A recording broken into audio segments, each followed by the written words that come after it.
আসসালামু আলাইকুম। আপিলে বাজিমাত করলেন তাসনিম জারা।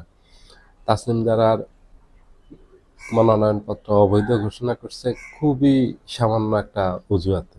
একেবারে সিলি ম্যাটার, এগুলি কোনো লার্জেস্ট কোনো প্রবলেম না। একেবারে ছোটোখাটো সমস্যা নিয়ে তাদের এগুলি মনোনয়নপত্র অবৈধ ঘোষণা করছে অনেকের এইভাবে। কিন্তু আবার অনেকের বিপরীত চিত্র দেখা গেছে। বিএনপির অনেক প্রার্থীর অনেক বড় সমস্যা, ঋণ খেলাপি। এই যে হাসনাত আবদুল্লাহর সাথে বিএনপি যে প্রার্থী আছে, ওনার বিশাল ঋণ খেলাপি উনি। ওনার মনোনয়নপত্র বৈধ ঘোষণা করছে। আব্দুল আউয়াল মিন্টুর দ্বৈত নাগরিকত্ব আছে, উনি ঋণ খেলাপি, ওনার মনোনয়নপত্র বৈধ ঘোষণা করছে। চট্টগ্রাম 4 আসনে বিএনপির প্রার্থী আসলাম চৌধুরী, উনি ঋণ খেলাপি, ওনার মনোনয়নপত্র বৈধ ঘোষণা করছে। এইভাবে যে বিতর্কিত এই প্রশাসন সিদ্ধান্ত নিল, এটা তো সামনে নির্বাচনে অনেক বড় প্রভাব পড়বে এবং নির্বাচন ব্যাপক বিদ্রোহ দেখা দিবে বিভিন্ন দলের থেকে। জামায়াতের এভাবে অনেক প্রার্থীর খুব সাধারণ কারণে প্রার্থিতা অবৈধ ঘোষণা করছে। তারা অবশ্য আবার আপিল করছে, কিন্তু আপিল করলেও যেখানে অনেক বড় বড় সমস্যার কারণে বিএনপির প্রার্থীদের নমিনেশন বৈধ ঘোষণা করছে, অনেক বড় সমস্যা থাকার সত্ত্বেও এবং একেবারে প্রমাণ থাকা সত্ত্বেও তাদের প্রার্থিতা বৈধ ঘোষণা করলো। কিন্তু একই আইনে আবার অন্য দলের প্রার্থীদের, জামায়াতের, এনসিপির, স্বতন্ত্র অনেক প্রার্থীর প্রার্থিতা অবৈধ ঘোষণা করলো একেবারে সাধারণ কারণে। এই যে প্রশাসন দ্বিচারিতা করতেছে, বিএনপির সাথে এক ধরনের আচরণ, অন্যদের সাথে আরেক ধরনের আচরণ। তো সামনেতে এটা প্রশ্নবিদ্ধ হয়ে যাবে প্রশাসনের এসব ভূমিকা, এবং প্রশাসন বিতর্কিত হয়ে যাবে। একটা নিরপেক্ষ সুন্দর সুষ্ঠু নির্বাচন করা সম্ভব হয়ে যাবে। এখনই শুরুতে যদি প্রশাসনের উপর বিশ্বাস রাখতে না পারে, আস্থা রাখতে না পারে রাজনৈতিক দলগুলো, তাহলে এই প্রশাসন দিয়ে তো সামনে নির্বাচন করা সম্ভব হবে না। কারণ এই প্রশাসন এক পক্ষে হেলে পড়ছে, এই অভিযোগটা করে আসতেছে গত 2-3 সপ্তাহ থেকে।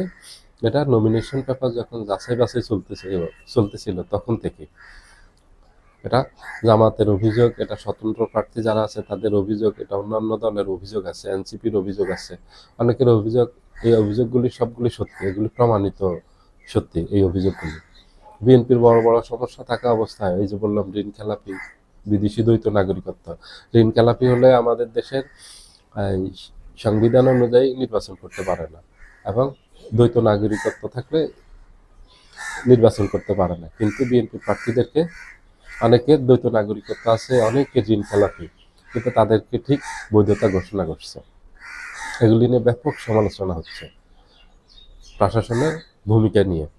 এই প্রশাসন দিয়ে ডক্টর ইউনূস যে ঘোষণা দিয়েছেন যে ইতিহাসের শ্রেষ্ঠ নির্বাচন করবেন, সেরা নির্বাচন করবেন, সবচেয়ে নিরপেক্ষ নির্বাচনটা করবেন, এই প্রশাসন দিয়ে সম্ভব হবে না। এই যে তাসনিম জারার একেবারে ছোট একটা কারণে, তার একটা খুবই ক্ষুদ্র, এটা না, এগুলি তো একেবারে ধরারই কথা না, তারপরে ধরে তার নমিনেশনটা প্রথম বাতিল করে দিয়েছে, পরে আপিল করছে, আপিলের মাধ্যমে পেয়েছে। তার সমস্যাটা ছিল তার অন্য এলাকার একজন ভোটার তার এই পক্ষে সই করেছে। এটা স্বতন্ত্র প্রার্থী হলে মূল ভোটারে 1% ভোটারের স্বাক্ষর লাগে, সবার ঠিক আছে, শুধু একজন ভোটারের সাক্ষ্য পার্শ্ববর্তী যেই আসন আছে সেই আসনের ঠিকানাটা পেয়েছি, এইটুকুই, আর কিচ্ছু না। শুধু একজন ভোটারের, এটা নিয়ে তার নমিনেশন বাতিল করে দিল। যাক, আজকে আবার সে আবেদন করছে, আবেদন করার পর আজকে তার প্রার্থিতা বৈধ ঘোষণা করছে। ঢাকা 9 আসন থেকে সে নির্বাচন করবে। এখন নির্বাচন করতে আর তার কোনো সমস্যা নেই, বৈধতা পেয়েছে। আশা রাখি নির্বাচনে লেভেল প্লেইং ফিল্ড থাকবে, সরকার এদিকে নজর দেবে, সবাই যেন সমান সুযোগ সুবিধা পায়, জামায়াতও যেন পায়, বিএনপিও পায়, এনসিপি পায়, স্বতন্ত্ররা পায়, সবাই যেন আইনের সমান সুবিধা যেন পায়। না হলে এই নির্বাচন বিতর্কিত হয়ে পড়বে। এই নির্বাচনের ফলাফল নিয়ে দেশ বিদেশে ব্যাপক সমালোচনা তৈরি হবে। ইতিহাসে সেরা নির্বাচন করা সম্ভব হবে না এইভাবে যদি বিতর্কিত একের পর এক প্রশাসন সিদ্ধান্ত নিতে থাকে। সবাই ভালো থাকবেন। আল্লাহ হাফেজ।